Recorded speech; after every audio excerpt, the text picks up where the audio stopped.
Hello guys, hello, this is for Aquarius. Welcome dito sa aking channel, Kapalaran 888 Aquarius. Tingnan natin Aquarius kung anong mensahe ang kailangan mong marinig sa ngayon. So, this is the general reading, so pwedeng makatulong to sa'yo.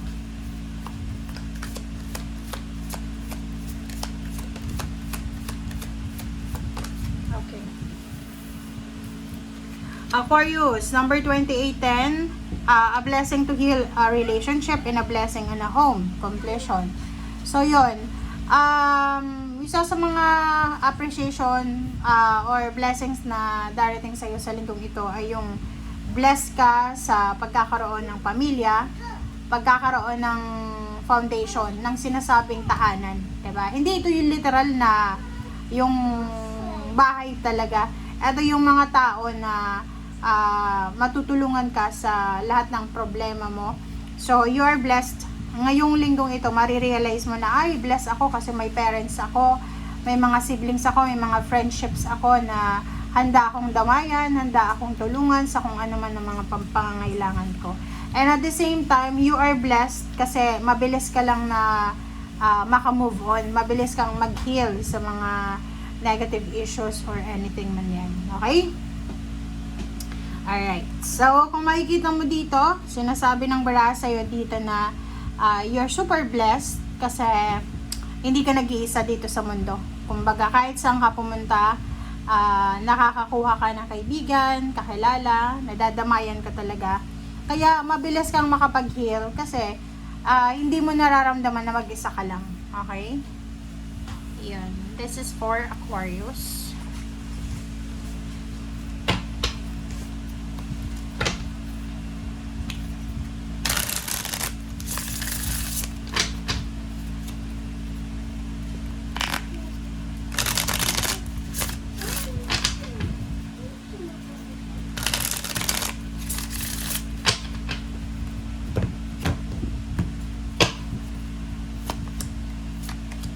Okay, first two cards sa second deck, King of Wands and Temperance.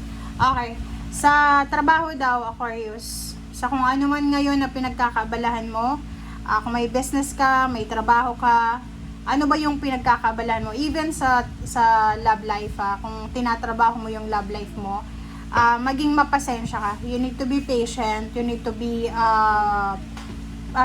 maging mapasensya ka, maging strong, na kumbaga magkaroon ng pasensya kasi pag hindi ka malakas, wala ka talaga, mawawalan ka ng pasensya. Okay? So, possible na sa linggong ito ay may mga trials ka, may mga obstacles na may experience sa trabaho na kailangan mong i-overcome. Another is Knight of Wands and Page of Pentacles. So, sinasabi ng baraha sa'yo dito, Aquarius, na isang exciting na balita, communication, letter chat, ang posibleng marireceive mo na may concern about sa money. So, maybe offer ng job, mga overtime schedules, financial bonuses, payments, payouts, or kang ano pa man na pwedeng pagkakitaan. And also, there's a good news na pwedeng magdadala sa'yo ng happiness. So, unconditional happiness ito. So, sinasabi ng baraha, isang napakabilis na balita na pwedeng magdala sa'yo ng kaligayahan.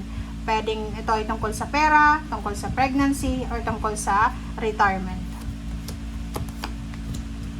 Alright, next is Three of Wands and King of Swords. So, nakikita ko, yung iba sa inyo dyan, may inaantay kayo. Maybe 3 years na kayong nag-aantay na mabuntis. 3 years na kayong nag-aantay na ikasal. 3 years na kayong nag-aantay na makauwi ng Pilipinas or makapunta ng Pilipinas or makaalis ng Pilipinas or uwi ng Pilipinas. Okay, next is Two of Pentacles and Zero the Fool. Wow! So, eto sa barahang ito, sinasabi na there's an opening. Kumbaga, there's a risky decision na gagawin ka. Pwedeng pag-abroad or investment or kaan pa man yan na pwedeng magdala sa'yo ng financial balance. Okay? Several options, several. Parang ang nakikita ko sa'yo dito, pinapakita sa'yo ng universe yung mga options and choices mo para kumita ng pera. Like, may mga tayo dito na parang information. So, pwedeng makakatanggap ka ng information about hirings, about agencies, kung planning mong pumunta ng ibang bansa. All about naman sa investment, bahay, lupa, sasakyan, ganun din. Pwedeng makatanggap ka ng proposal or offer. Wow! There's an unexpected na victory and success. Diba? Isang hindi inaasahan na selebrasyon, gawa ng may recognition, appreciation, awards, rewards, higher salary, higher position, or whatever success man yan. Kung halimbawa lang na magkaroon ka ng mga parang petty quarrels or ma-involve ka sa taong medyo toxic, pwedeng may mga competition, mga debate, patalinuhan, or kung sino man sila or kung ano man yan na kailangan mong i-prove yung point of view mo, umiwas ka daw, okay? Iwasan mo, pag-isipan mo, like for example, kung may mga away gulo sa paligid, tanungin mo yung sarili mo, worthy ba to na sayangin mo yung oras mo para sa pakikipag-usap or pakikipag-away. So, ang sabi ng baraha sa'yo dito, if ever may mga ma-encounter ka na tao na mahilig gumawa ng gulo, pag-isipan mong mabuti, okay? Kung ipaglalaban mo ba yung gusto mo, or ihahang mo na lang, or ititigil mo na lang, or let go mo na lang. Alright. So, nakikita ko sa'yo dito, isang balita ang posibleng matatanggap mo, Aquarius. And yung balitang ito ay pwedeng magdala to sa'yo ng pagsisisi, regrets. Pwedeng magdala to sa'yo ng regrets, ng panghihinayang, pagsisisi. Okay, next is, nakikita ko sa'yo dito, yun.